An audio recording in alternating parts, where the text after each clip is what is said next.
Oh,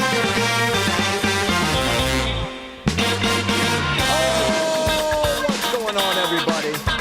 Welcome to episode 1100. Wow. Flow Wrestling Radio Live. Very special, live from Austin, Texas. I'm going to start saying that now. A dad came up to me at the Oklahoma State duel, and everyone thinks we're in like Pennsylvania or Virginia.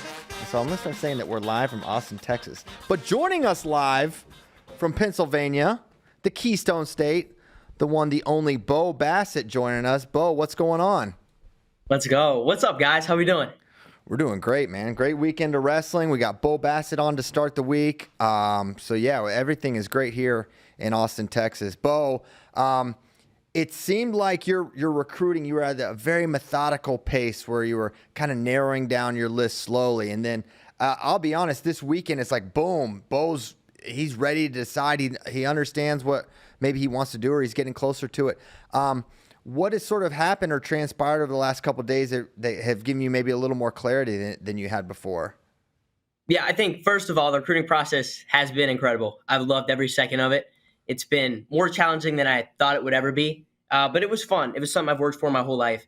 And so I think for me, why it's sped up is because of the time I'm in as far as the season. I've got a lot of big things coming up, and I want to focus more on training, right, and kind of be set in stone what I'm going to do, go all in on that place, and then go all in on my training as well, rather than having to balance them all. I mean, I have really long days, and then coming home and having to, make sure that I'm staying on top of that stuff every single night has been a lot. But I've seen all the places that I need to see. I took my seven visits. And so for me, it's now time to, I discussed it with my family, with the people who I care and love about. And at this point, I feel like that's why it's sped up for me. I feel like when you know, and I've spent a whole heck of a lot of time in prayer, and yeah, it's been a great process. Excited to almost end it. A lot of weight off the shoulders, but it's been a really blessed time and just grateful. Are you at a point where you can, I think you were at 7 total, or are you at a point where you can narrow it down to a Final Four or a Final 3 at this point, whatever it is? I would say we could narrow it down to a Final Four, and the Final Four for me at this point would probably be Penn State, Oklahoma State, Iowa, and Virginia Tech. And so those 4 for me are the Final Four. I won't be putting out any specific email or graphic or anything on my case, but those are the Final Four at this point. And I think that for me, again, those were the 4 where I can see myself at the most. And that's what it came down to, talking with my family and talking with God. So it's been fun. You're kind of a perfect storm athlete with the timing of your recruitment and the era of NIL, which is really at the very beginning for college sports.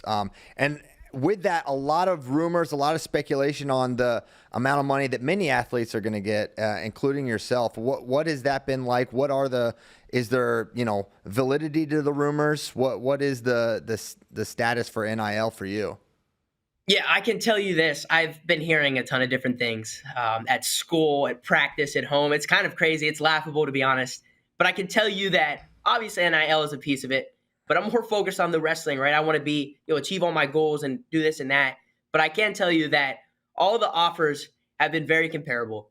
And so that's a point where I'm valuing more so what the program can give me and where I want to be with my goals, my dreams. And some of the numbers, they just keep getting higher, I'm hearing, online and on talks. And I can tell you that they've all been very comparable.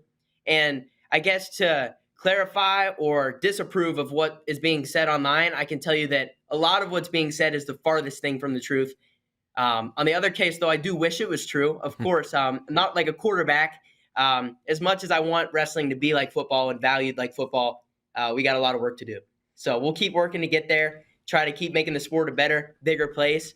But I think that's where I'm at as far as accusations and that goes. But it's all been very comparable and just excited to, again, get this out there and start working. Gotcha. Now, the plan, as I understand it, we're going to send our guy Tyler and David Bray to and Sion.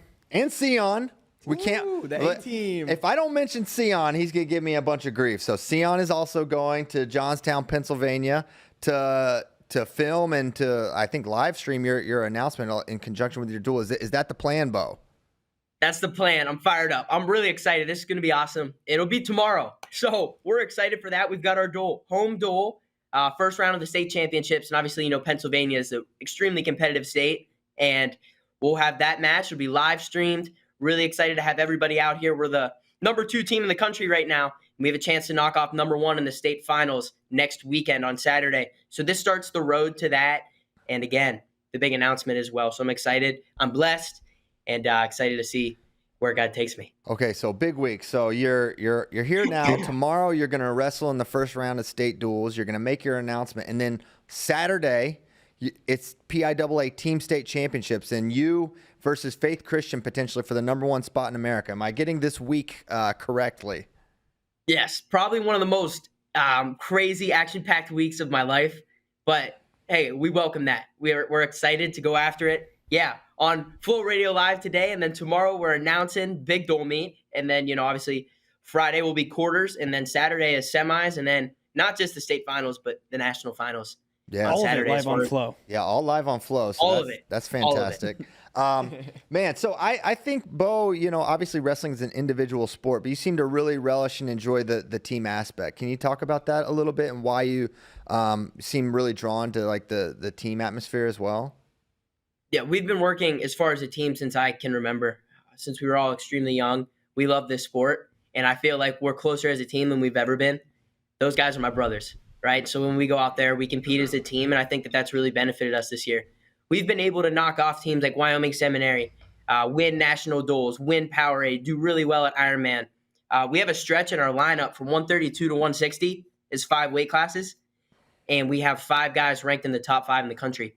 And so we have a really awesome team. We don't have any holes. I can honestly say that, and that's something we've really been working hard to do. Every guy is great wrestler, right? And a lot of respect for what our team's been able to do. I love these guys.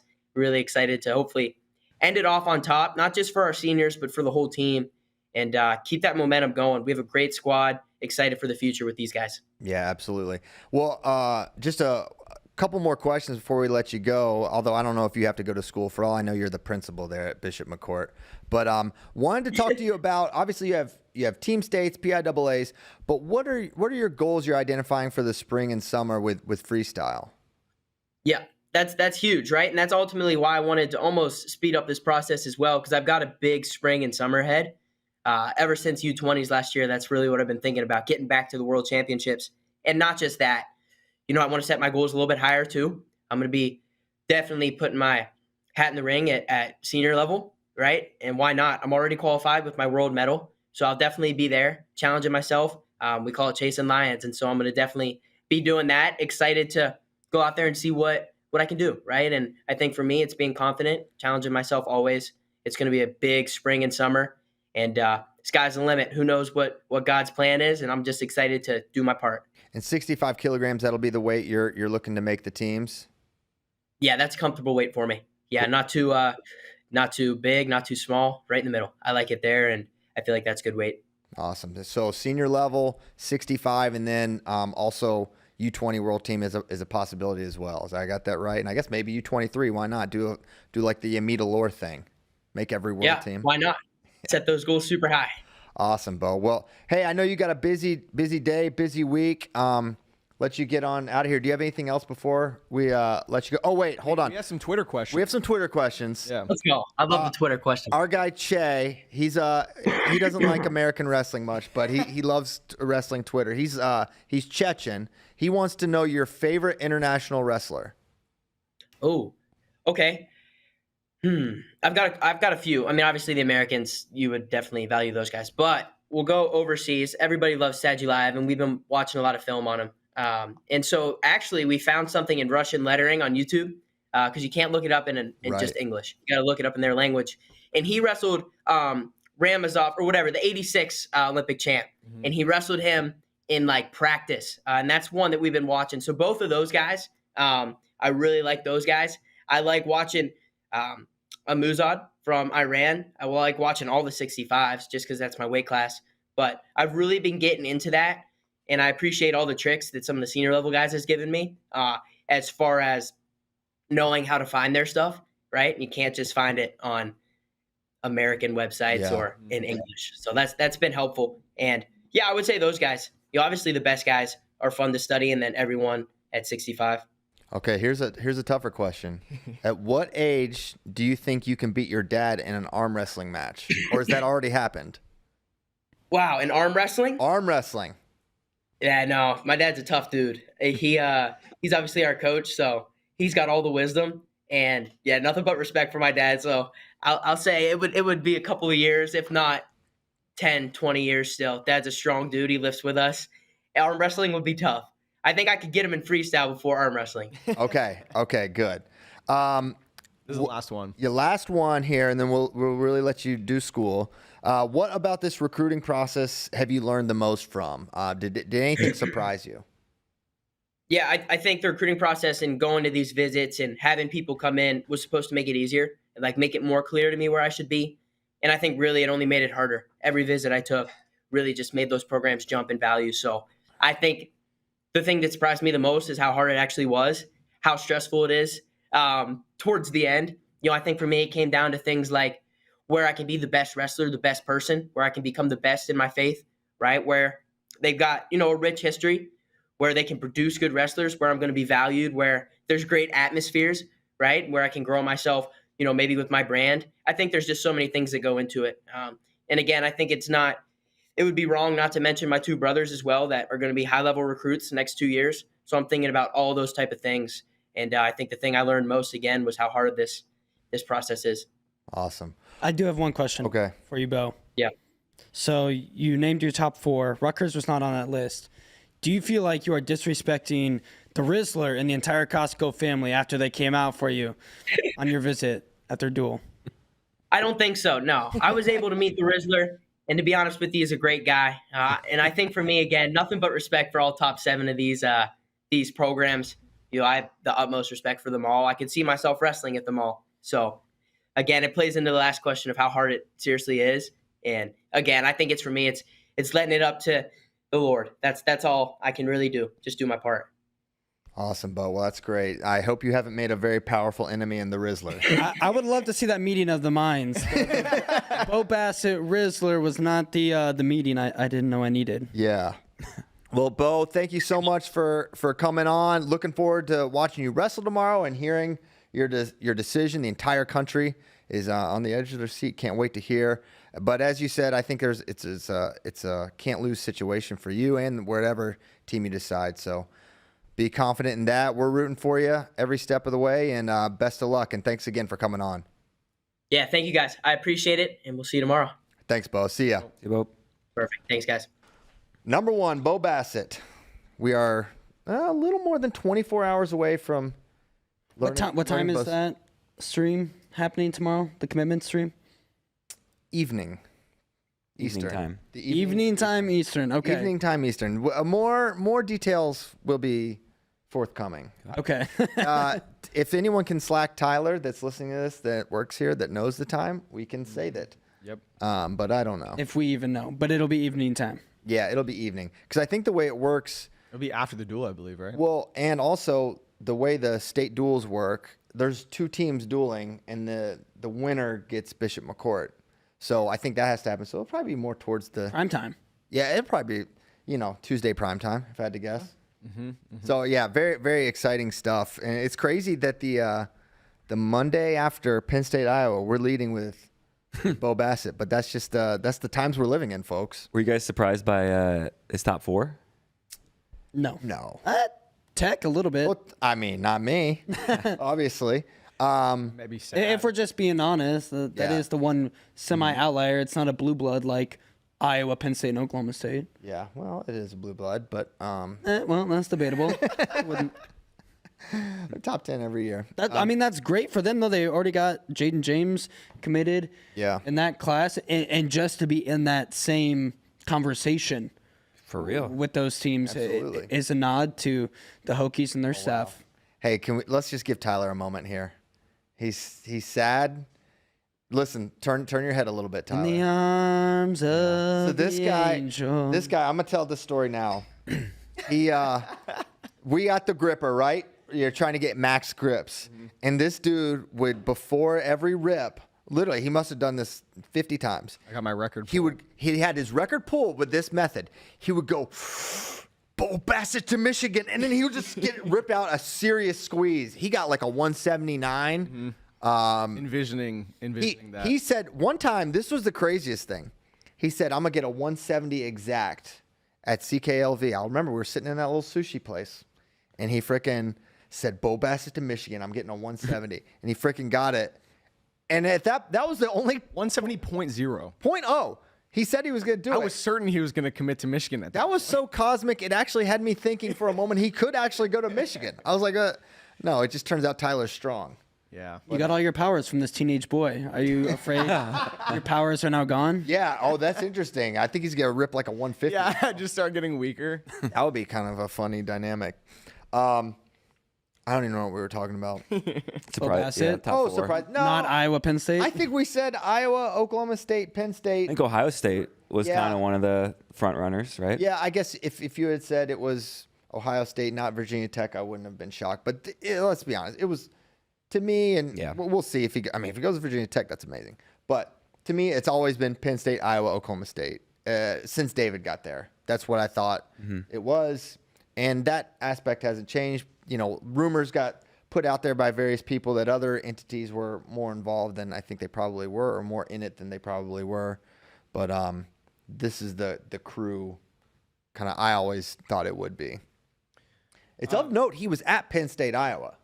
By the way, the duel tomorrow is at 7 p.m. Eastern, and he will commit after the duel. He will commit after the duel. So looking at like 8:30ish. I don't know. Depends how they get to pinning. That's true. 7:45. Some of these duels are they're rapid fire, machine gun mindseted, if you will. Okay. Well, I'm sure we can revisit anything Bo related as the show continues, but we gotta talk some Penn State, Iowa, right? JD, We have to. Where do you want to start, brother? So kind of before we get match by match, and obviously everything at 184, and that all encompassed, just your initial thoughts after watching that duel Friday night. I thought it was one of Penn State's best dual performances I can ever recall. And the win is not a surprise. That was known. They were going to win. There was really no path for Iowa that didn't involve like Caliendo winning or Kennedy. Like it wasn't going to happen that they were going to win. But I thought they looked so impressive in some of the tougher matchups, right? Like, I mean, I don't know if y'all felt this way. I think y'all didn't actually, but I thought Cruz-Lildahl was going to be a competitive win for Luke, just based on how Luke's matches gone. It seemed like Cruz was kind of figuring it out. Never really thought it would be in the margins, but he blows him out, and then it's like, okay, wow, it's on. 33. You can't even take a more. It's a 125 pounder for Drake, so you can't even really celebrate that any more than he did what everyone knew he was going to do.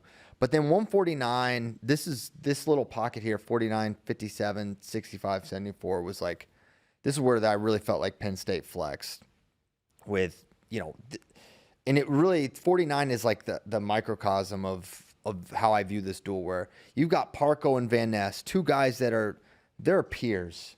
They are coming into this, they're equals. They had an all-star classic match that was one exchange that was so 50-50. It looked like Parker was going to get it, and Van Ness wrestled into it, and he ends up getting the takedown and wins the match narrowly against Parko. And 18 months later, or whatever it is, it's a major decision, and he runs away with it. And against a Kyle Parko that hasn't lost yet this year. It's not like Parko's down, right? It's not like Parko's getting worse. It's Van Ness's, he performed really well. And I just high level thought Kale's best team. I tweeted that. We've thought that was a possibility, and they really were primed and ready to perform. And they won in ways I didn't think they would win, but that's not the full story either. Well, even within the Van Ness Parko match, you said it's kind of like a microcosm. The first period wasn't it 4-4? They split takedowns. They split takedowns. Parko was leading in the second. Yeah. He was up like 6-5. Yeah, and then Van Ness just big move, gets him on his back, pulls away, and that was how really every match that was like big, played out. Where the more the match went on, the more it was clear who was better, right? Yeah. Well, I mean, 197. Yeah. that went Iowa's way, but partially 149 to me is just Van Ness and that pace. You can only keep him from scoring and off of your legs for so long. Yeah. Or finally he's going to have his way. Yeah, no, it was. I mean, the takedown to backs was huge there, and then honestly, Kasek, Teamer, I thought Teamer would probably get that done, and man, he was never even close to scoring, and really the attempts weren't there. You can maybe say, hey, Jacory's not right, but I mean, he looked pretty good against Sammy, I thought, a week before. Now he didn't wrestle against Maryland, so you can read a little bit into that, but I thought Kasek really took it to him. He had the iconic moment of the duel, holding him up in the air with his fit. Like he did that to Jacory Teamer. That was savage. That was badass. That's a crazy freaking picture. And Tyler and I, not to brag, we're watching this from the airport lounge in Chicago. Whoa. Man, Yes. Flex. twist that knife. No big deal. Where we did get stuck for the entire day. Oh, I didn't know this. It's all good when you're in the lounge, though. Literally for, I think, like 10 or 11 hours we were in this lounge. There's no delays in the lounge. That's right. Every flight's on time in the lounge. Yeah, we were supposed to go to Blackwell Tuttle, a duel in Oklahoma, and got delayed leaving Newark because we were in New Jersey the night before at Del Barton Blair, and then we missed our connection in Chicago, and they couldn't get us on another flight until like 9 p.m. So we spent all day there. But we were both like, oh my God, that was so crazy when that happened. It was crazy. Yeah. Did you hear his response afterwards? He was interviewed about it. He said he didn't remember it. Like, Right? I kind of blacked out. He's like, I don't really remember what I did. Yeah.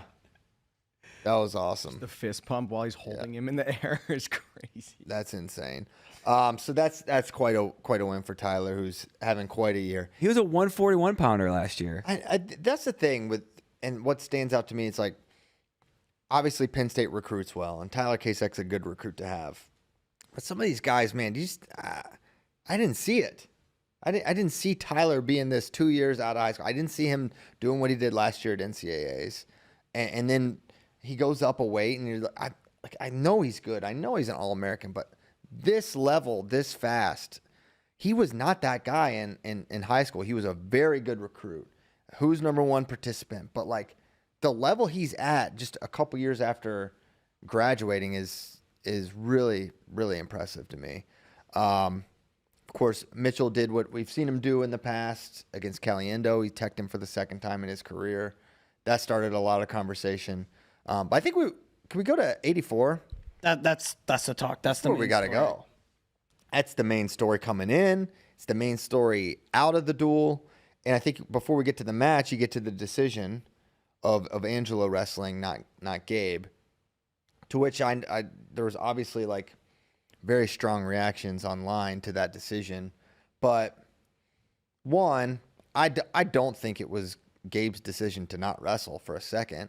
And let's be honest, Gabe put himself in a bad spot with what he said at the press conference, because you're not going to talk yourself or put Tom Brands behind the 8 ball to where he feels like he's going to make a decision based on words you said. That's not how I don't think any of these coaches would operate, including Tom Brands. Like, he's going to decide who wrestles based on who he wants to wrestle. And if you make some comments at a press conference, then that's fine, but he doesn't have to honor your trash talk by giving you an opportunity that he may or may not want to give you.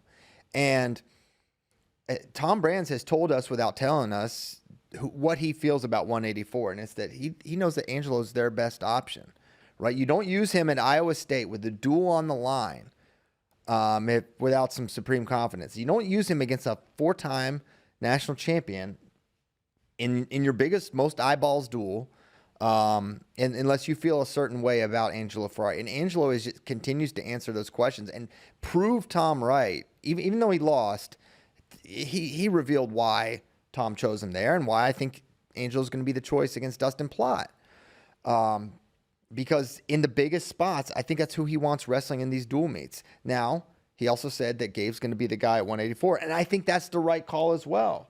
I think you let this 184 class clear out, you insert Angelo, and he's ready to win a title year one. I don't know if he's quite ready to win it this year. Now, so just because you think Angelo is your best option, do you think it was still a smart move to use him? The duel was not on the line. Gabe didn't At even this weigh point. in though. It didn't weigh in. I know, but why not even weigh him in and have that option, knowing, and I don't know what all goes on behind closed doors Because there. And do you think there's any credence to that's could ding? There's two ways to look at it. If Gabe goes out there and loses to Carter Storaci, that can ding his confidence. But not even putting him out there when it seemed clear like he wanted the match. I think if Ferrari wins that match, he goes. And I think that they put him out there thinking he can win the match. And so I think it's intelligence. It's like, all right, they probably listen. Those guys are watching Angelo practice every day. Yeah. They're watching him in competition. They know exactly what they have with him. And they probably thought he might be able to do it. They might. And let's see. And let's see if he can. And he went out there. He lost the match. But if you don't understand and Carter does this. Carter has these narrow wins. But find the matches where Carter gets to the leg that many times, standing, shelved, etc., and can't finish.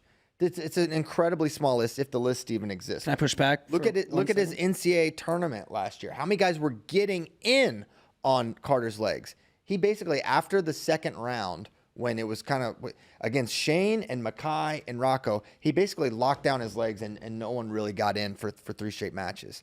So for what Angelo was able to do there, defending and also getting in, I think proved a lot about how close he is. Push. I agree. Yes, 100%.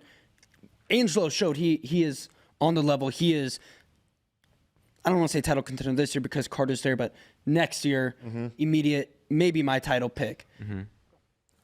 I think when Carter, you said standing, shelved and standing. Angelo did defend when it was shelved. Standing, the only time Carter got to standing was in the third period. I 100% believe if Carter Storaci had to finish that takedown to win, he does it because that's what Carter Storaci does. And that's why I don't know. You think he wants to let a true freshman get off the mat with winning on a stall point? No, I did. he knew to win that match, he didn't have to push to take it down. If he knows I have to take him down if I'm losing right here, he does because that's what he does. Then why grab the leg and no? I don't think that's how Carter operates. Watch that last 30 seconds. Carter hardly even tries. He doesn't try to take him down. He doesn't try. Watch those 30 seconds. I don't know. I think he tried. I think he couldn't. I mean, and we had other examples. Now, if you give him another crack at him, does he take Angelo down? Highly possible. And I think he tried to take him down first and second period and was unable. So I'm not trying to discredit. He had his ankle Angelo and what 3 Angelo times. did. Yeah. Yes. The first 2 times he was trying to take him down. I agree On the with edge. Diddy at the last in the third period. I felt like he was just like, all right, I can just hang with his ankle in the air here and get the W. Maybe. I mean, he didn't finish that way, and I think the match ended with Angelo darting in. Yeah, because there was 7 seconds left I'm just. on a restart. I mean, y'all are dealing hypothetical. I'm saying what happened. He did not take him down, and you can say match on the line. I mean, the match is. Put it this way: if he finishes it, he can't lose. He's within a takedown of losing the match. So I'm not giving Carter this credit based on something he didn't do when he could have just taken him down. That's how I viewed that match. I also think it's fair to say Angelo was never close to a takedown. I think that's very fair to say. And that's why, albeit Angelo did really great, as good as Parker Keckheisen. Yeah. This year against Carter Storaci, but it's still, I think maybe was not as close as what a lot of people want to say it was. I don't think it was close in that I thought Angelo was going to win the match. He got, everyone can lament the stall calls. I thought the stall calls were right. He could have gotten hit once more in the first. I thought that Angelo did a good job of adjusting to the pressure that we watched move Parker Keckheisen all around the mat at Penn State. And I thought Angelo did a good job of adjusting to it, but I thought the stall calls were merited, but he still got ridden, right? So he was losing by 1 or 2. It doesn't really matter. Like even if you quibble about the stall calls, he still got ridden. So the riding time point was coming. I never thought, oh, he's about to do it, but I just think things were happening that Carter did not want to happen throughout the match. I don't think he wanted to.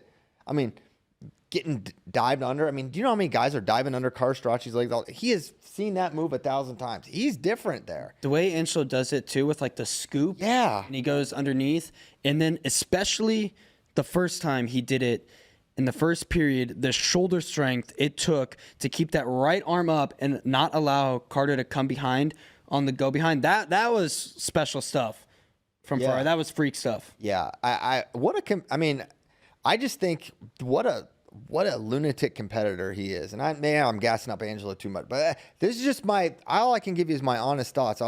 You put a true freshman out there in the craziest atmosphere that wrestling will experience this year against the guy who has gone at your brother, has gone at your team. He's a 4-time national champion, and you're able to, you competed with him. You gave him his toughest match of the year. All you can do is be excited about the future of Angelo Ferrari, and you give credit there. I know there's not a lot of moral victories in the sport, but if that's not one, they don't exist.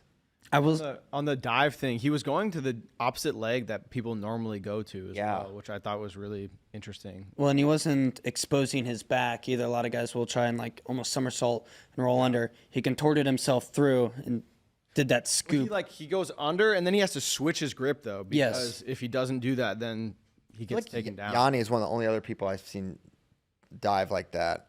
But great match, good performance. I was surprised that Tom put it out there. Hey, it's going to be Gabe, but I think it makes sense. And probably the cloud hanging over both of them is a little difficult. And maybe there was an agreement. Hey, you beat Carter, you can go. Maybe it's something like that. But Did you see the video of Gabe exiting as 184 started? yeah, I don't know what that was about. I mean, what was there? Interaction with fans? Were fans giving it to him? That's Who knows? You heard. He needs to Multiple listen. He needs to stop doing this. You call the guy out in high school. No, I like it. No, it's not. No, it's not helpful for him. He needs to do things that are helpful for him. Fans can think one thing. Gabe needs to help himself. He's not helping himself. He did deactivate Lisa's Twitter. Exactly. So Afterwards. that shows you that this is not helpful for him. He puts things out there that come back to him, and it doesn't help. I'm all for look. Carter talks to his benefit almost exclusively, right? So I'm not anti the talk and the promotion, but it can't be to your detriment. And I think it's been detrimental. He is placing a bigger and bigger target on his back. He's a really good freshman. He just keeps winning these really tough matches. Like, bring yourself along, and then your wrestling will do the talking. I think in his circumstance, it doesn't help him to do these things. And I think he needs to stop. So you don't think there's any credence to Ben Askren's tweet of you walk into Brand's office and you say, "I'm the guy, I'm the man, I'm going." Okay, I don't answer to you, Gabe Arnold. I don't know if you understand. I'm the head coach of this team, and Ben is being a little, Ben wasn't on it. Ben could say that maybe to Brian Smith, but He was never in like a roster battle. yeah, you're not in this battle, and you don't have someone. There wasn't someone better than you at your spot, Ben. So no, and it's a different era, and I don't think you get bossed around by the athletes, and I think maybe Gabe did that, maybe he didn't. I don't know.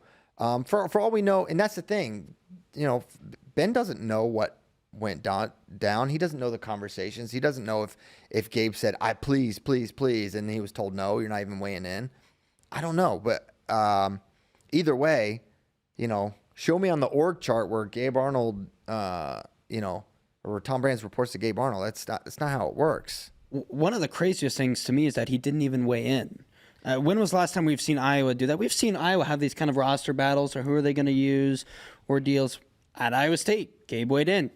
This time, didn't even weigh in. How much of that do you think is like Brands wants Angelo to know You're going. you're going no matter what, no matter how the duel goes, you're going to be the guy. Yeah. There's no other reason to do that. It's not like Tom Brands caters to fans. Obviously, we wanted to know before. Yeah.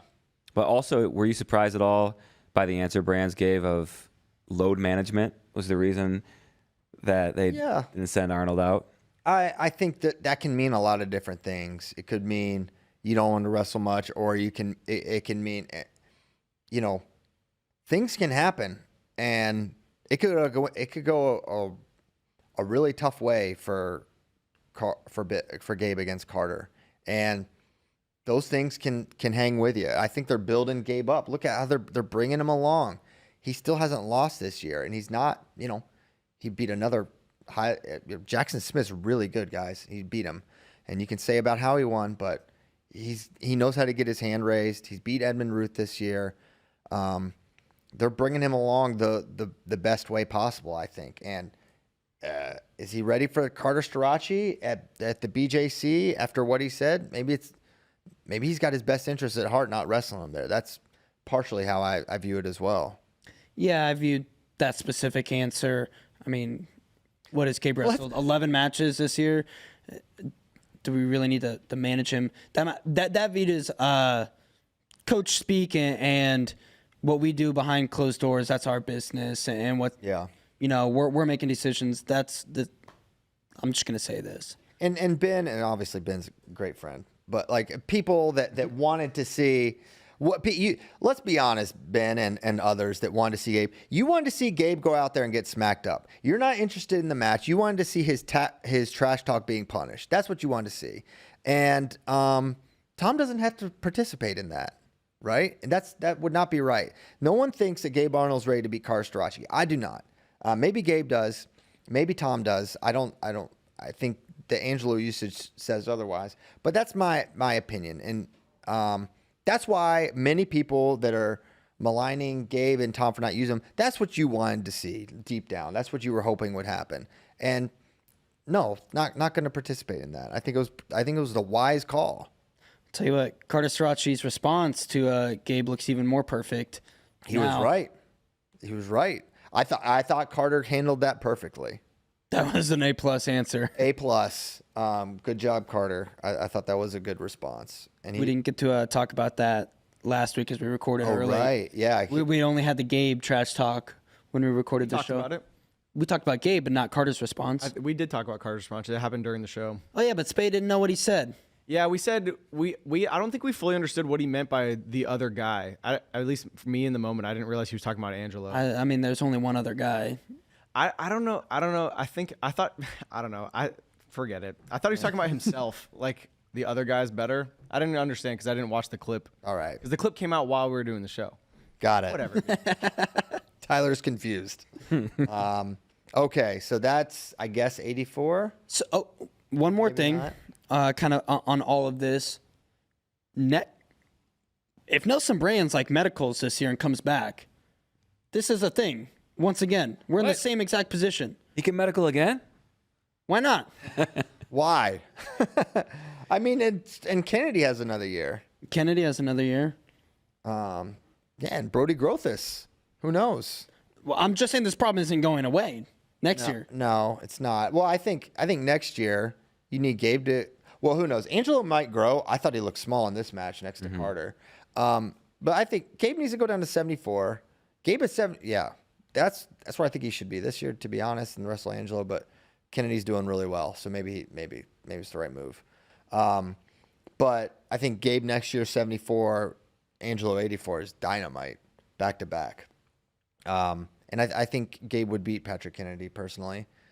And yeah, so that's what I think will happen. Nelson, another, maybe he tries it again, but the track record is you keep pushing this down year after year. Like the idea that he's going to be healthy enough to do that, I don't know.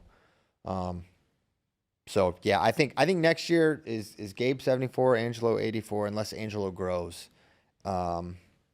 Which He is looked undersized. Oh yeah, significantly. I thought so too.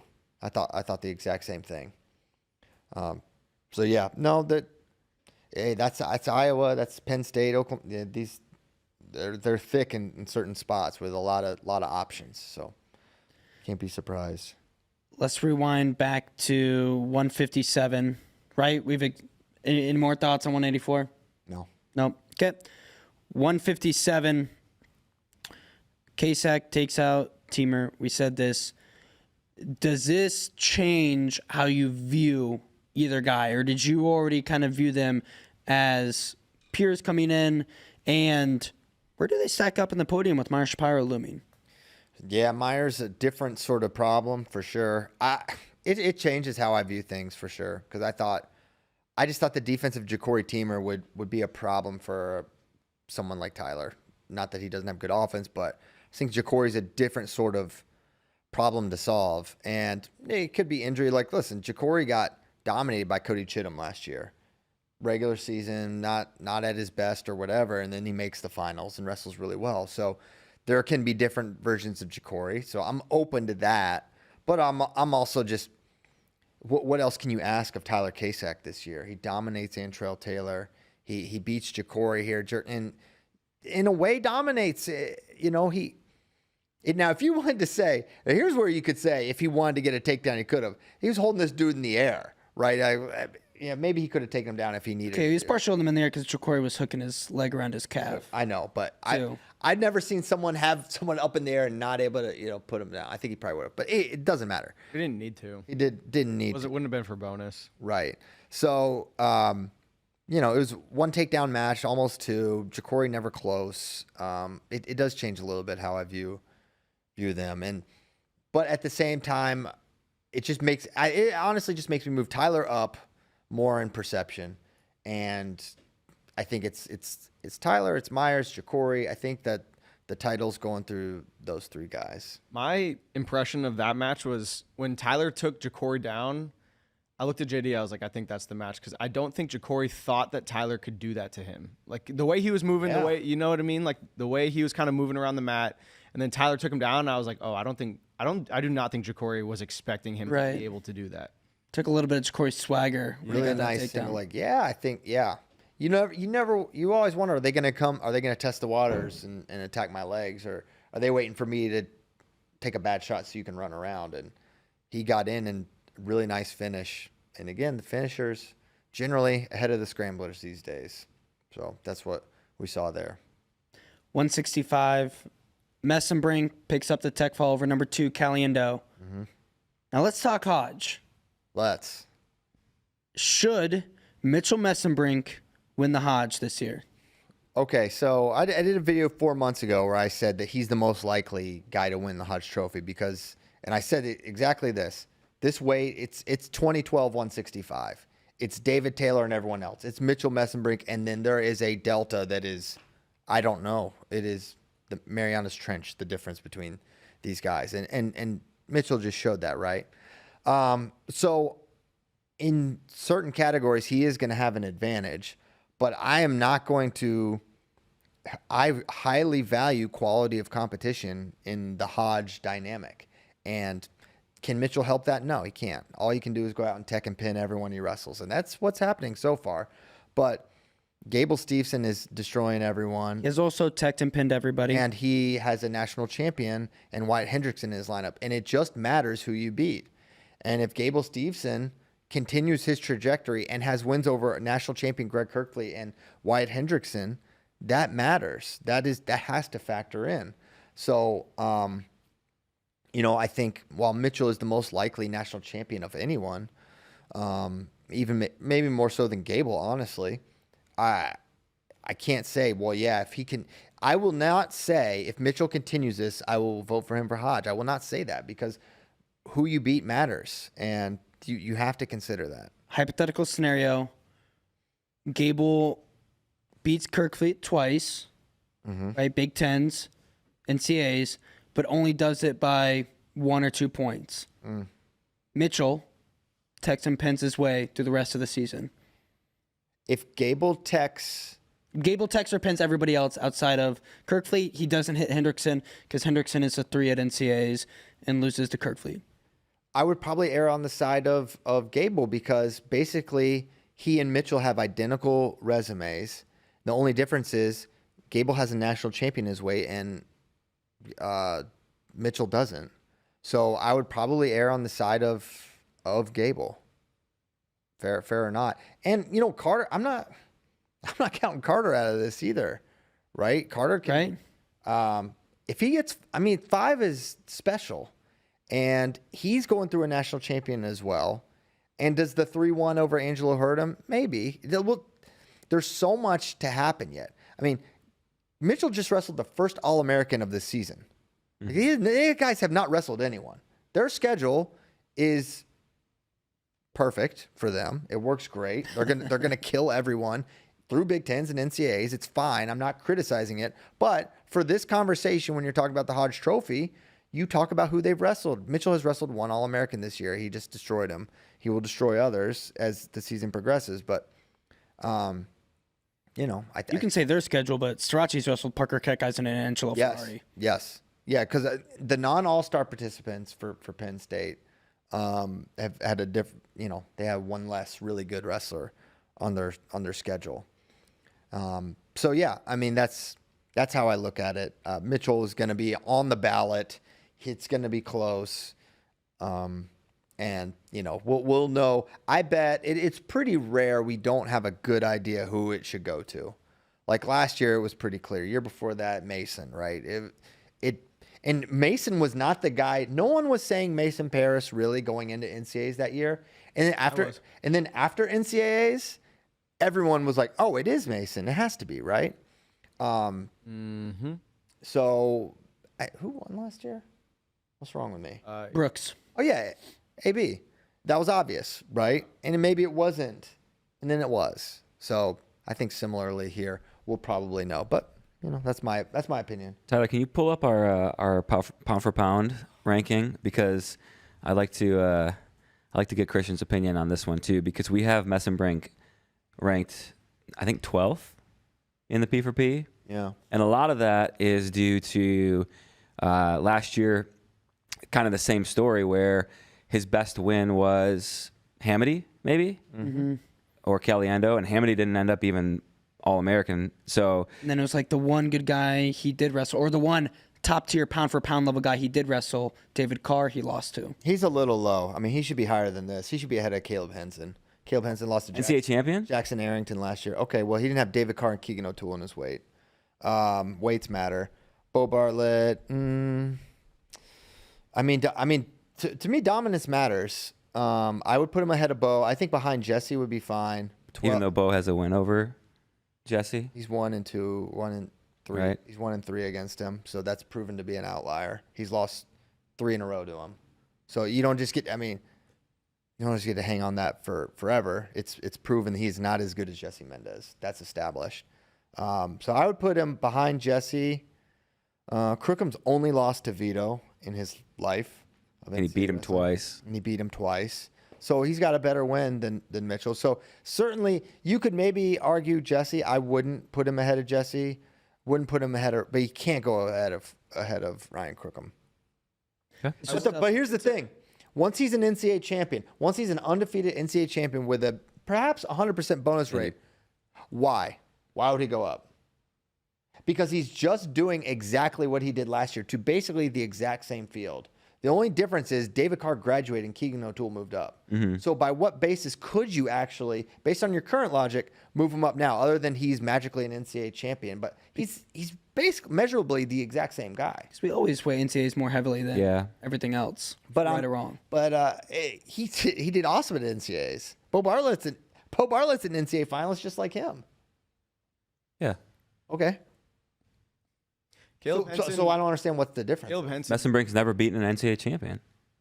Well, Bo kind of hasn't. He did before he was. Yeah, but still, he's never has. Mesenbrink never has. Yeah, I just don't see what magically changes when he wins the tournament, beating all the exact same guys by the exact same. Well, it's the same thing. Like, what magically changes when you beat it? Like, if there's a difference between beating an NCAA champion or beating someone at NCAAs compared to beating them somewhere else, right? And Mitchell hasn't done either. Yeah. Bro stinks. I don't know. Still got to do it, right? Like, you can't just I know, but project. I don't, but it's not projection. He's done it already. He's already beaten everyone in the field soundly.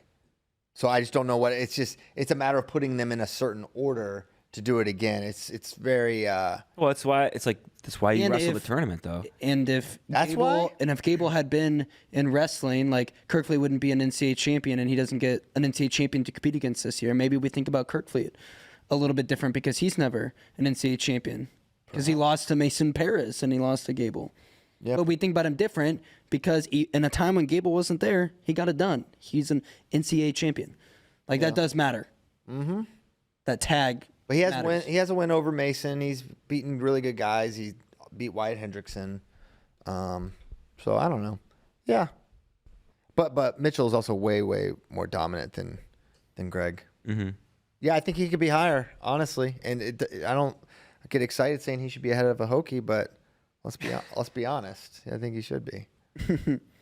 Yeah. I do the Hodge rankings, which are going to be updated this week. And right now, Mitchell's third, but they haven't been updated. Behind. Well, Gable and Carter. Okay. This was obviously, Storace. Storace's only non-bonus was to Parker Keckeisen. Yeah. And I favored, you beat Parker Keckeisen. I think he should. Do you think More that than- the 5th title should be a factor in a Hodge? Because there's a lot of people that believe firmly that it should be a 1-season thing and that other factors like that should not matter. I don't disagree with that. I understand why people would say that.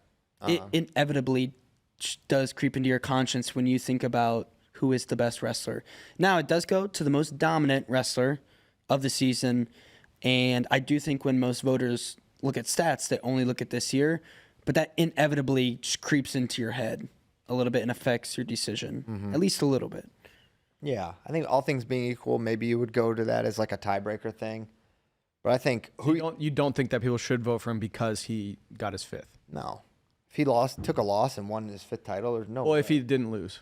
Yeah. If a bunch of people had way better bonus rates than him, but he got it done, got his 5th. No one's going to have way better bonus than Carter, I don't think. I think they're going to have slightly better bonus. And that's what's going to make it tough. Carter's going to just about bonus everybody except a couple guys. Yeah. I do think when I update them this week, I haven't crunched numbers. I think Mitchell's going to go to number 2. Whoa. Crunch him. Carter's Ahead current of bonus Carter. rate is 92%. That does not include his regular decision with Parker Keckeisen. That's true. Yeah.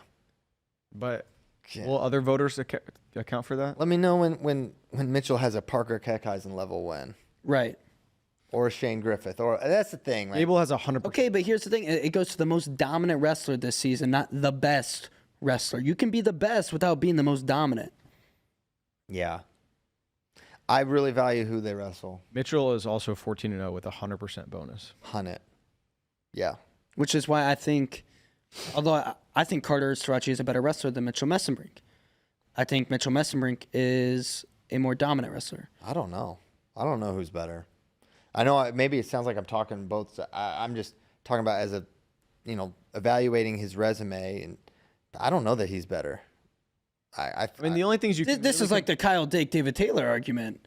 no. the only thing you can Yeah, really- David Taylor is more dominant, but Kyle Dake beats him 10 times out of 10. First of all, they're like 2 weights apart. But how would you Well, I'm not saying they wrestle each other. I'm saying who is better. how would you compare them by looking at their freestyle credentials? I mean, that's where my mind went. yeah. This guy's accomplished more at the age level, world championships. Both U23 world bronze. Yeah, true. So True. So there's that. I don't know. Because I'm trying to think too. Like Mitchell at Olympic trials obviously looked pretty good, but wasn't like Who'd he beat? D. Lockett, lost to Jordan, bunch of forfeits. yeah. And he got third. Maybe Jake Hughes and Like it doesn't feel like he's like fully, at least at that tournament, wasn't like ready to be kind of in that top tier of freestyle. it's the same thing with about Carter. like the Hodge talk. Like who has he beaten? Like there's no one to challenge him in his weight. That's like that guy, like a Keegan O'Toole or a Parker Keckeisen, right? Like there's nobody to really cement himself. It's like, yep, that's who he beat. yeah. And will there be next year? Like Carter has freestyle wins over like Alex Daringer, E. Yeah. So I would say Carter's a better wrestler. Chance. Yeah, you're probably right. Chance. Chance Marsteller, yeah. All right. So that was a long-winded Beat Jason 165. Nolf. Did he? Yeah. Yes. Oh wow. It was like 2021 or two, but he did beat him. In Nebraska. Yeah, I don't think Mitchell can beat Jason. Like they're at the same weight. I don't think Mitchell beats Jason. No. Carter also didn't beat the same Jason Nolf that beat Burroughs in 2024. True, but he's a very 2021 version. Jason Because- Nolf. because remember he- 2021 Jason Nolf almost beat Jordan Burroughs. That was an Yeah. incredibly close match. That's true. But then Connor couldn't make 174, or not 174, 74. Yeah. Well, that was at 79. I know, but then remember he said he was going down to 74 for Olympic trials. Remember when everyone was like, Everyone's never- like, no, you're not. like, wait, he's like, yeah, I actually am. And then asked me and says, all right, now you're And going then to say, and then he was going to go 197. it's like, no, I am going down to 74. It's like, all right, man. It's like, wait, y'all are, I actually have to make that weight? All right, never mind. Make your weight, bro. So that was a long-winded 165 and Hodge talk. Yeah, I love it. Love the win. Back to Iowa, Penn State. I think we can jump to 197. Yeah. Bar Buchanan. Yeah, so I thought this was one of the few matches where I felt like what happened is what I thought would happen. Where the Bears were who we thought they were. The bar was who we thought they were. Yeah, getting to Steven is really tough, and that's what we saw there. Steven really kind of shut down a lot of what Bar was trying to do. He had a hard time getting in on Bar. Bar had I think a first period defense of a really good single leg. I think it was in the first period where I thought Buchanan's scoring this, and Bar showed. And he wizarded, and then he got his hips away. I was really impressed with Josh Barr's defense there. When the story has been Josh Barr's offense, I was impressed. But then the ride was really impressive, and I thought that was an area where he could challenge Josh, and he got the minute 7 or 8, and then you're like, okay, Josh is going to whittle this down. And now we missed how he got out because they're showing some freaking tweets of people watching the duel. Well, we see the end of a roll where he gets away, so we don't know what happened the first 5 seconds because we're seeing someone's living room. But eventually he gets away and gets riding time. And that's pretty freaking impressive. But something that Josh can fix. But then when Josh had to get more active is when Steven was able to get the sort of a reattack single leg and got the finish, which is what I thought his area of advantage would be against Josh. And if Josh had to get real aggressive, it would work into Buchanan's favor, and that's how it played out. Yeah, I feel the same way. I thought that's kind of how the match would go. Just the kind of experience and savviness of Buchanan is just a little too much for Barr right now. How about, there's a lot of reasons for Buchanan to go out and lose that match after what had just happened. And if you ever believed in momentum in duels, you're thinking, oh, Barr's probably going to do this, right? I mean, your team, Ja'Cory loses and Parco loses and, Angelo, it's just going, it's all bad. It's going very badly. No one's getting a takedown. Like, other than Drake, only Parco has gotten a takedown in this duel meet, right? It's like not going well, and he got tough and wrestled a really good match. That's a really good competitor. I was impressed with Steven's performance. I was too.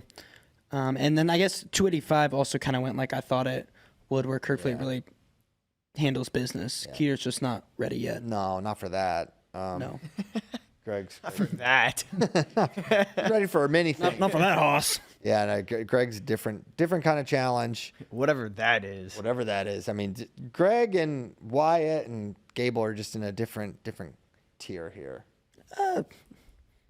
I would say even within that, there's probably 2 tiers. Probably. 3 islands. You think Wyatt is that far removed from Greg? Yeah. I don't. What percentage chance are you giving Kirkfleet against Gable Steveson? 4? Yeah. 4%? 4 times out of 100? It's pretty high. You think? I don't know, man. Yeah. Gable's offense is just too good. I don't know how you score on. When he was wrestling Slavakovsky on Sunday, and I was watching the duel, and at one point, Slavakovsky takes like a pretty good shot, and Gable just scores on him so easy, and he just tossed up his hands like, "What can I do?" Yeah. And then he ended up just blast doubling and pinning him. Yeah, I mean, he's really Like good. if you're like for real though, if you're Greg, how do you take Gable down? Because if you shoot on him, he's gonna take you down. I think you got to tie him up. underhook.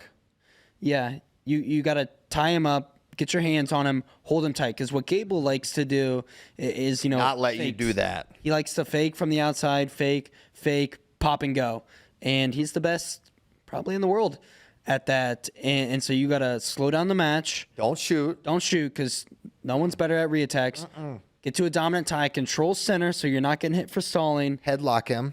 Don't let Pin him go. him. Take the Tim Flynn. Yeah, I got You get underneath. I got reach just back. the video for you, Greg. Headlock his ass.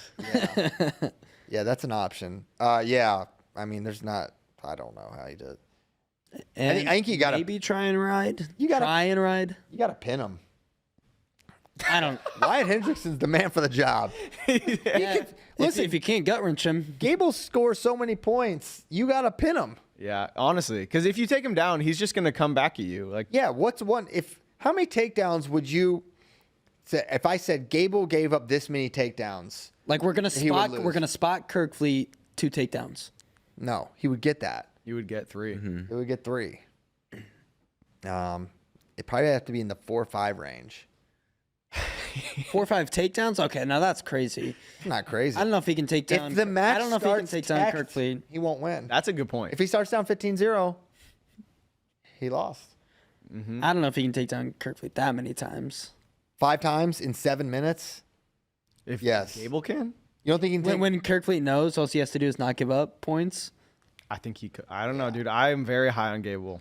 I watched this one guy from Georgia try that, and he couldn't for like 13 seconds not get taken down twice. And then the crazy thing, 3 years later, he won the Olympics. So I don't know. I wouldn't put it past him. He can do it to that guy. Maybe. You guys know that I love the forums. I read all of them. You are in all the streets. And What do they think? Penn State fans believe in Greg Kirkfleet. Of course. Why, like, aside from just extreme bias, why do you think that they believe that Greg need- Kirkfleet has a chance? We need a new segment where Kozak comes on and just reads the craziest take on the forums. Well, dude- Because Kozak's in like the Iowa ones, the Penn State ones. Like, I get it. As a fan, you're like, you convince yourself this could happen. I thought that Sergio Lemley was going to beat Jesse Mendez this weekend.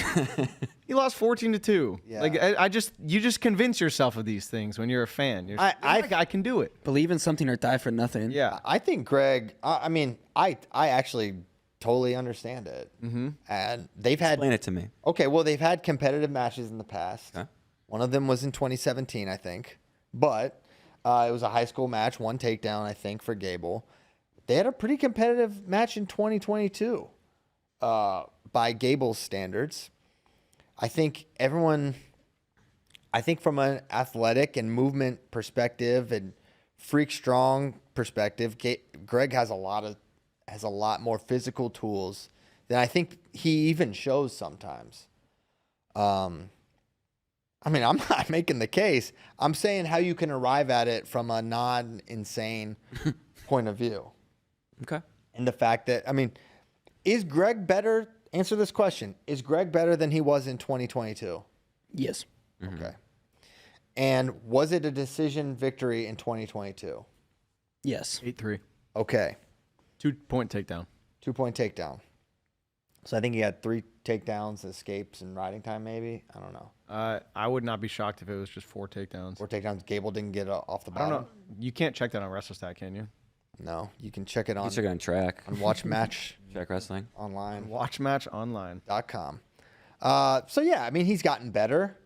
Get 2 cracks. I don't know. Weird. I'm not predicting it. I'm just. I am 100% would predict Gable, but I am very interested to see it. 3 takedowns, escape, and riding time. Correct. What'd you say? Obviously, not picking Kirkfleet to win that match, but I am highly intrigued in watching. I honestly hope we get Greg versus Gable at Big Tens, and then if it's bad, then I hope Wyatt wins, so we get to see him wrestle both. That'd be fun. That would be. No Penn State Minnesota duel this year. No. Nope. we're kind of almost winding down. We're winding down. February. Dual season now. Kind of all February. eyes on Iowa, Oklahoma State. Mm-hmm. That's where my mind, body, and soul are. And And speaking on Oklahoma State and Iowa, Dreshaun Ross commits to Oklahoma State yesterday. that's a big one. Literally, he's a very big person, but I think the excitement around what Dreshaun can be as a wrestler is really, really high. I think he is the next, we'll see, right? Is he going to be a 3 or 4 timer? I don't know. But I think he's someone that day one is going to be ready to rock. They could redshirt him, they could not.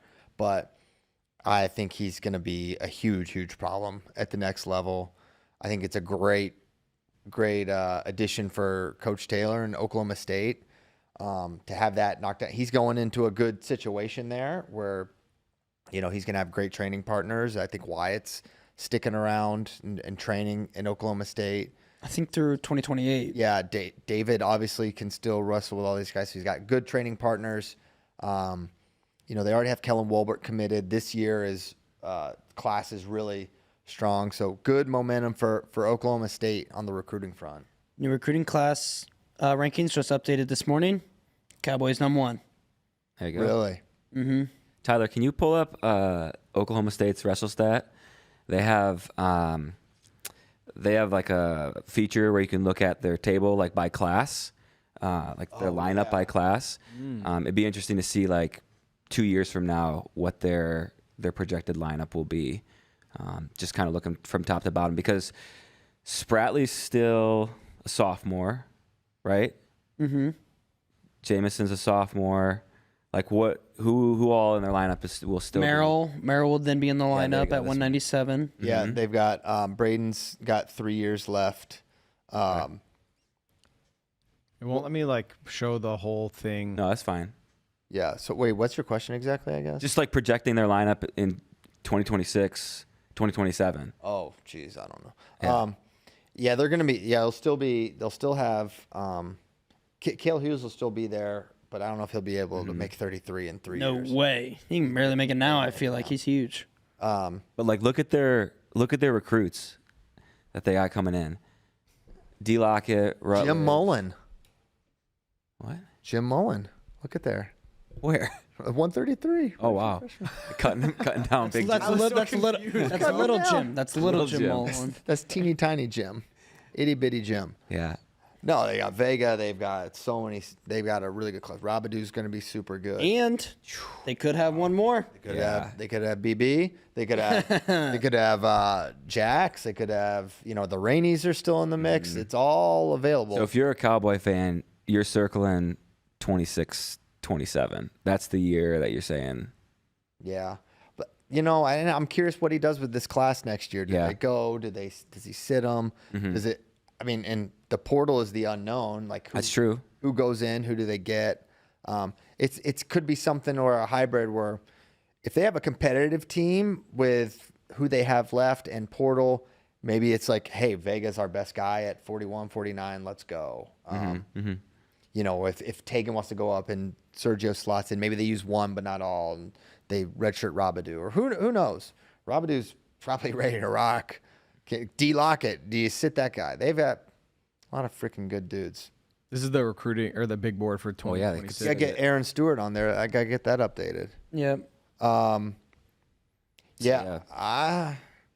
mean that first 6 is. Plus the Craker. Beckhold committed. Where are they going? Beckhold's going to Lehigh, de Craker to Ohio State. So yeah, but this top 6 is really, I think they're the game changer. Mills is actually going to Missouri. He flipped. I like Michael Mako. We really have to update this. Yeah. Well, it's because the big board doesn't get. it gets updated like once every 3 months or whatever. So. Okay. I think this is a huge get for David Taylor, not just because I think Dreshaun is a recruit that in a lot of years would be the #1 overall recruit. Right. But there's 2 generational talents.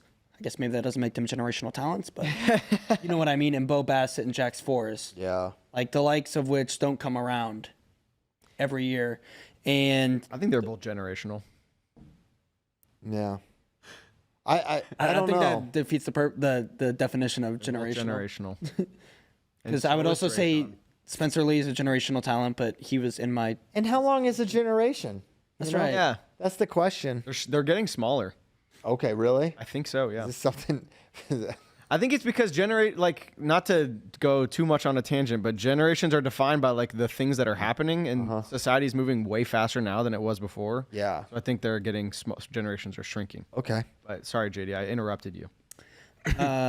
Yes, and the fact that they went and pulled Dreshaun out of Iowa, a state where a lot of the top recruits normally don't leave the state.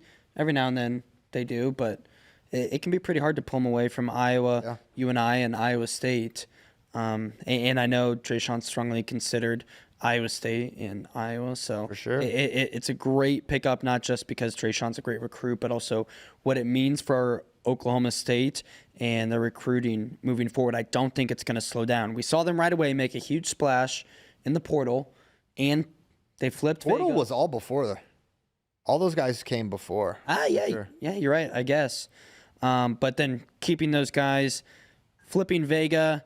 Obviously, Ben said it when he came on a month or two ago that a lot of times we see a big splash right away, right? When you get a new head coach, but then sometimes the water regresses back to its true level after a little bit, and I think the true level is going to be pretty damn high for David Taylor in Oklahoma State. I completely agree.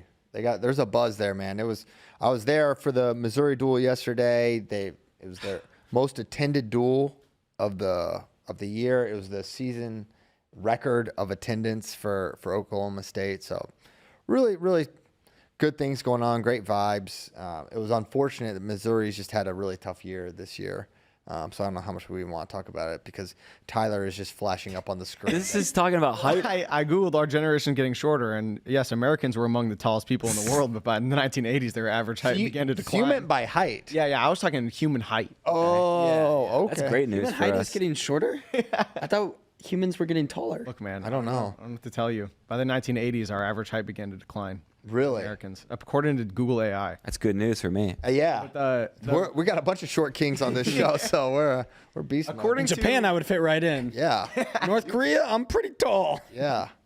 No, but actually, generations are getting shorter as far as like time span. Oh, okay. So Cool. Well, that's good to know. I bet you guys didn't know you were going to get this. I'm glad level you of- guys tuned into the wrestling podcast for the generation talk. Yeah. Yeah, that's important. Lots of people loved our Google Sheets talk last week too, Oh, really? courtesy of Faye. I didn't see that. Okay. Any other final thoughts on this weekend, Iowa, Penn State, Oklahoma State, etc. before we get to questions? Okay. What else did I think pretty anything much- else of significance happen? I know You were in Stillwater. Did we talk about that? a little bit. It was great. Great time. Got to hang with watch the team get ready and good vibes all around there. Aiden Sinclair wrestled against Dustin Plott, which was exciting in the lead up, and then Dustin really took care of business. I think that pretty much cements Aiden's going to redshirt this year. I don't think he was ever strongly considered, but certainly this will make it so they're not going to use him. Been a tough year for Missouri in terms of what they've had to use. I mean, the craziest thing, I think I already mentioned it, like in the Hendrickson match is when he's getting taken down and he doesn't. This is the exact same thing happened against Virginia Tech. Katka gets it on a single and he's like Barzagar finishing. Like he's going to get this takedown. And then he boom, rolls through across the back, puts him on his back. And he does like a similar thing here and ends up putting him in. It was kind of ridiculous. But the place, that guy, how much they love Wyatt Hendrickson just immediately is so insane. Like Dustin Plott gets a huge pop. The plot pop. He comes at the plot pop is huge for when Eastbound and Down plays. They were so happy. And then they introduced Doucette and Hendrickson because it was senior night. And you're like, oh, I wonder if they, give it to. And when Wyatt's music started playing, and What's they this do it with him. walkout song? Well, it starts with what's the guy? He does the God Bless the Troops, God Bless America, Gentle Instruction. Kevin James. Kevin James. It starts with that, and then it goes to Copperhead Road by Steve Earle. I'm pretty sure that's what it was. and it's freaking awesome. Wait, when Kevin James says, "And gentlemen, start your engine." Yes, it's really freaking hype. And then everybody gets up and line dance. They were going Copperhead Road. They were going nuts. They were going nuts. And then when he gets the pin, it's just an explosion. And then he does this cool thing. He takes off his ankle band. And he just like holds it out like this and drops it. Then he does the backflip and the salute. I mean, this guy. He did backflip? Yeah. And yeah, just standing tuck. He's just standing there. Just rips it. You ain't special, Gable. Then he gives us. Then he gives a salute. I mean, It is hype when he runs out with the American flag. He did that. Duel. He did that, and that intro with the beautiful people playing and AL like giving the most historic and like rattling off all the accolades. It's pretty freaking awesome. Isn't it cool to see this for Wyatt Hendrickson after it's like think about like the trend of his career and he's at Air Force, so you don't see him like all the time, but then like kind of buzz starts to get up, man, this guy's really fun. Like how many pins he's got, and then like he's like the great American hero, and now he's getting his like gear, you know, getting all the attention. Good for him, but I paid for his college 4 years to go serve our country, not to go have fun in Stillwater. I think. All I'm saying is, time to pay up on those bills I paid for. I think that he is bettering America every time he takes the mat. I feel safer every time he takes the mat. So in this way, I think he is serving for sure. No, it's crazy how popular he is. 33. It sounds like they're still not certain what they're going to do there. It does feel like it's going to be Reese. No inside info. My read. He's wrestling well, so I don't know. That's a tough spot, but everywhere else feels. Oh, I will say, a bunch of guys that I thought had another year and maybe do participating in senior night. Carter Young. I thought Luke Serber had another year for some reason, but they all participated in it. So I don't know.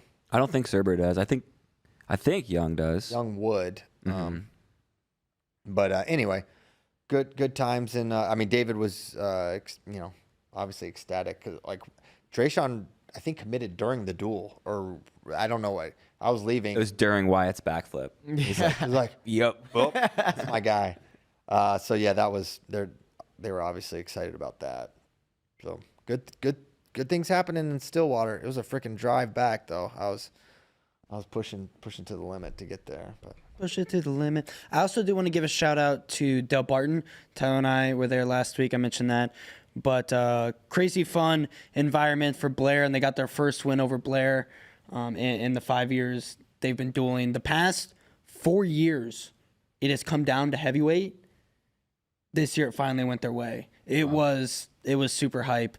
An amazing It was duel. crazy. Did you guys see the clip we posted? yes, that was bananas. Dude, the student hype. section there was insane. It was just like a sea of dudes.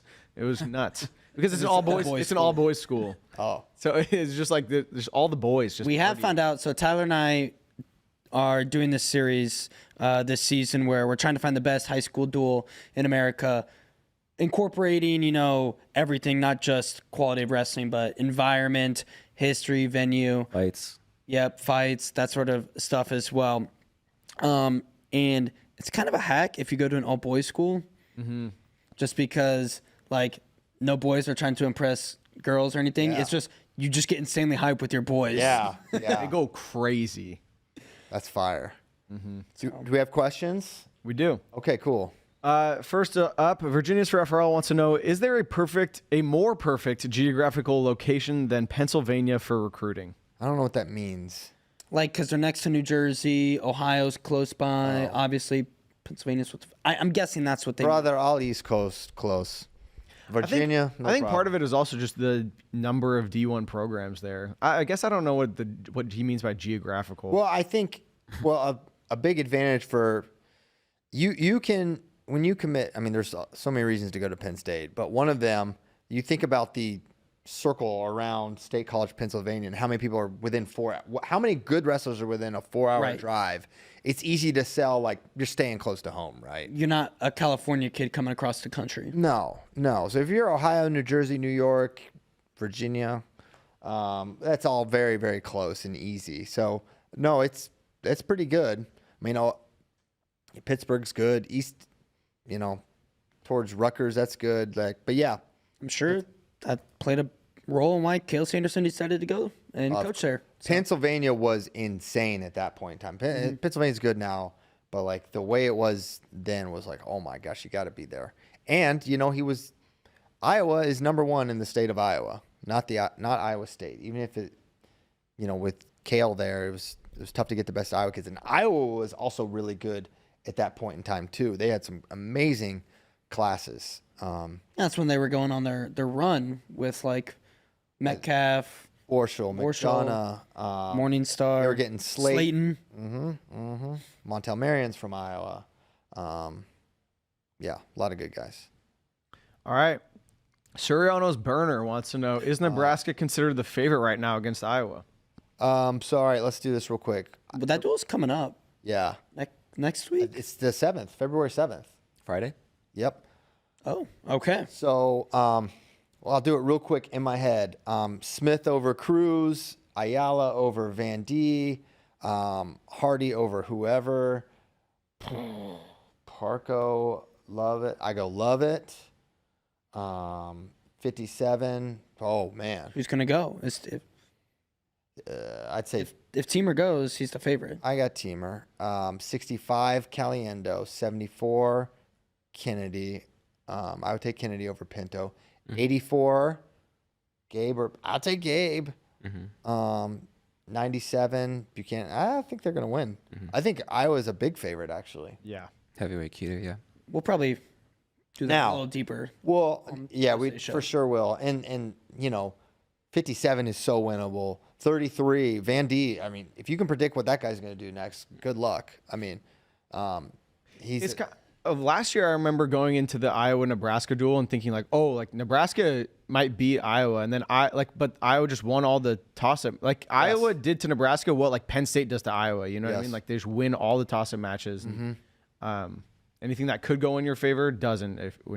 For some people, I like Iowa, but remember Iowa had a tough one against Michigan last year. So, but I think I think the matchups are good for Iowa. Ridge can definitely win. He would probably be the favorite there at 49. But that's a great match as well. Good question. All right. Next one. 2 for Takedown wants to know, can Minnesota knock off Iowa? All right, everyone's getting excited about beating Iowa. Let's see if you can do it though. So all right, real quick, Flynn probably wins. Flynn didn't go Sunday, No. but I assume he would against Iowa. 33 Iowa, 41 Minnesota, 49 Iowa, 57 Iowa, 65 Iowa, 74 Iowa, 84 is closer to a toss-up. I'd give that to Minnesota. Yep. 97 Iowa, heavyweight. We'll see. Heater, Gable, I don't know. So that's Iowa. So I don't think the Hawks will lose, but that's a great duel though. You were joking about we'll see, right? Yeah, we'll see. Okay. That is a true fact. Yeah. They only have this as a decision, 11-4, Gable over Heater. Wow. So that puts it within margin. That puts him within a 7-point move. He hits the That's headlock. Russell's stat. These guys should be working on the headlock. If they hit the Tim Flynn, think when Flynn made that video for the headlock, the most you could get was like 5 points. Oh, yeah. Now it's 7. If not a pin. It's not a pinfall. And you can hit it, as we learned, from every position, top, bottom, neutral. Always reach back. Always reach back. Next question. What are the chances we see a Hendrickson versus Stevenson NCAA final? You kind of touched on that. I'll say 45%. Yeah, the question is just what percentage chance do you give Hendrickson of beating Kirkfleet? Yeah, I think he's a slight dog. Well, he's a dog. He's a big dog. Big dog. Slight underdog. Slight underdog. That's right. Knee Pie wants to know what happened to Nelson Brands. Knee Pie, I don't know. I guess he's injured, would be my guess. Okay. Bill Seitz says, I just want to hear y'all argue about a 220 collegiate No, weight class. there's no argument. No. No one has. We all agree. Horrible idea. Yeah, I don't like it at all. Dumbest idea. I don't know why people. Who thinks? I say this probably once a year. A lot of people think it. A lot of people want it. Tell me who is caught in the middle. If you're a 220, you're more than big enough to wrestle at heavyweight. And if you're not big enough for 220, you're big enough for 197. I'll tell you what, Christian. I am open to mirroring freestyle weights. Like I had 92 Where it's 92, is 97. terrible. No, It's not good. brother. Well, but that's because it's non-Olympic. That's No. a huge reason why. No, it's because you run out of guys. You run out of wrestlers. Yeah. What is the difference between it happens 189 and 184? It happens at high school. It happens at every level of wrestling. There's not that many good wrestlers to go. You don't need more heavyweight classes. 190 is a high school weight right now. I don't know what you guys. No, the point is the higher you get in weight class, the less overall wrestlers there are. So saturated. less big people wrestle compared to the middle weights. So you're getting you're getting just less amount of wrestlers. So the higher quality of wrestlers just aren't there. That's why we love the per capita debate. Yeah. You're against the mirroring freestyle weights in college? I'm against the 92 kilo weight class in men's freestyle. That's 184, what I'm against. 190, that way. 184, Even though it is a 197 weight class that just had Gaston David Taylor. Yeah, what are you talking about? Only, yeah. Only that's I know. because of war. Yeah. I'm just teasing. No. I like the Greco weights better. Yeah. 87 to 97. It's beautiful. You like you That's just like 97 is Greco more. almost a 220 weight class. Just saying. So if you like that, 90 Yeah, well, whatever. But don't add another No. heavyweight. don't add another. Yeah, I Kozak agree. is just saying don't add one. You can shift one. we're If on you the want to same- make we're on if you the want to same make page. 197 a little bit bigger, you want to make 84 a little bigger. None of us want to add another weight. No. Maybe shift them around. No. No shifting. No shifting. Okay. I think it's weird how we just don't follow fives. No, I like it. I like the randomness. Well, I think the people see like Ben Keeter, Nick Feldman, Kyle Snyder when he was a heavyweight, and they're like, "See, look at this is awesome. Look at these athletic guys." But they're like, They're good. yeah, they're good. They do They're well fine at heavyweight. Yeah. It's Kyle Snyder is a 97 kilo guy international. Kyle Snyder is a 3-time heavyweight national champion. Well, also a 97 kilo. And he also could be a 125 kilogram. I think he should go up. Yeah. I've been saying Talked that. about that. Yeah. Talk about that. I'll say it again. I think he should go up. Anybody can wrestle. Anybody can wrestle. That's true. Unless you weigh- weigh over 285 pounds. And if you can't get under that, then that body cannot wrestle. Just bring back super heavyweight. Yeah. I would be open to that. You know me. I like the freak shows. Yeah. Like no weight class, whatever for the biggest ones. It's not going to change anything. It's not going to change the podium. Might make it more boring. No. It would be awesome because Bring back Chris Taylor. can you imagine what like 4 bills. imagine Gable Stevenson versus a 450-pound person? That'd be amazing. Yes. Gable Stevenson versus Chris Taylor. Imagine him faking that guy out. I don't know, man. I want to see. I want I to think see that those match guys would be get good. boring. No, dude. Those guys. The athletic difference between someone just that is that size would be insane. You ever watch the UFC 1 cards with what's his name, Butterball, Oh, yeah. No. the big fella, and then just some tiny guy? Oh, yeah. Extremely Yeah, entertaining. I have seen that. Doesn't he get his teeth kicked in? Yes. Oh, it's awesome. Yeah. Well, he gets his teeth kicked out, Yes. Yeah. Oh gosh. just like that one guy did on our Instagram Next 2 question. weeks ago. There's no more questions. Pulling up. Oh, it's 11:31 anyways. Oh my gosh, everyone's just texting me about Where is Bo Bassett going? Where is Bo Bassett going? Buzz Bassett. Yeah. Hey, only one way to know for sure. Tune in to Flow Wrestling tomorrow at a time in the evening. 7 p.m. is when. So the Watch the duel, you fools. There's a duel at 5 p.m. The winner of that duel will duel McCourt at 7 o'clock. Man, Eastern. this is incredible marketing for us, right? Yeah. You got the lead-in duel to the huge announcement. Thank you, Bo. Thank you, Bo. Yeah. It's great partnership with young Bo Bassett. But yeah, exciting times at Flow, exciting times for Bo, exciting times in college wrestling. We'll be back Thursday. We'll be talking about where Bo's going, talking about the weekend's duels, and much, much more. Thank you guys so much. From Austin, Texas. I didn't even introduce everyone. That's JD. That's John Kozak, Tyler Meisinger. My name's Christian Piles. Thank you so much for tuning in. Thank you to Nikki, our producer. Doesn't even have a phone. You've been making great jokes in my ear. all This guy's such a counterculture. He's like, I don't even do phones, man. If you need me, just find me. He says stuff like that. It's very mysterious. Thank you, guys. See you Thursday. Goodbye.